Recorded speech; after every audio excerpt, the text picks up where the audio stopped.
ओम शांति। आज 23/7/24 प्रातमुरली ओम शांति बारदाता मधुबन। आज महावाक्य बाबा कहले मिठे बच्चे तुम मानू यथा समय निजर घर को फेरी जावाकू हेब से बाबा को मन पकाइबार समय को बढ़ाई चल। यही दुखधाम को भूली शांतिधाम एवं सुखधाम को मन पकाओ। आज प्रश्न केउ एक गूढ़ रहस्य तुमे लोक मानू शुणाइले सेमानंक बुद्धि रे हलचल सृष्टि हेब। उत्तर सेमानंकु शुणाओ जे आत्मा एक छोट बिंदु हेले मध्य सेतिरे अविनाशी पार्ट भरी होई रहिछि जहा आत्मा अभिनय करि चलिछि। केबे हेले थकी जाओ नाही। एथिरु मुख्य काहाकू मिली परिबो नाही।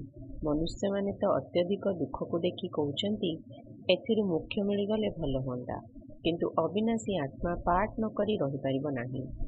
एही कथा को सुनी सेमानंक भितरे हलचल सृष्टि हेब।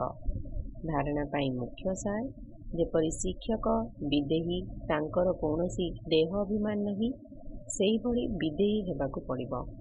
शरीरर अभिमान को धीरे धीरे भूली जिबाकू हेब। विकारी दृष्टि को परिवर्तन करी पवित्र करिबाकू हेब। निजर बुद्धि को विशाल करिबाकू हेब। दंडरु मुक्त हेबा पाई बाबांकर पाठपढ़ार सम्मान रखिबाकू हेब। केबे भी काहाको दुख देबार नहीं कि अशांति सृष्टि करिबार नहीं। आजिर वरदान ब्राह्मण जीवनर स्वाभाविक गुण द्वारा पत्थर को मध्य पानी करि देउथिबा मास्टर प्रेमर सागर हुआ। जेपरि दुनियार लोक माने कहंती स्नेह पत्थर को मध्य पानी करि दिए, सेहीपरि तुम ब्राह्मण मानकर स्वाभाविक गुण हेला मास्टर प्रेमर सागर।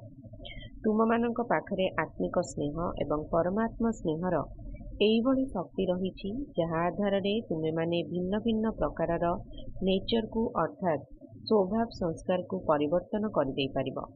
जेपरि स्नेहर सागर बाबा निजर स्नेह स्वरूपर अनादि नेचर द्वारा तुम मानकु निजर करनेइचंती, सेही भली तुमे माने मध्य मास्टर स्नेहर सागर होई विश्वर आत्मा मानकु सच्चा निस्वार्थ आत्मिक स्नेह दियो, जहा द्वारा सेमानंकर नेचर परिवर्तन होई जिवो। आजिर स्लोगान जदि निजर विशेषता गुड़ी को स्मृति रे रखी सेगुड़ी को सेबारे लगाइब तेबे सर्वदा उड़ीबार कलारे उड़ी चलिब। ओम शांति।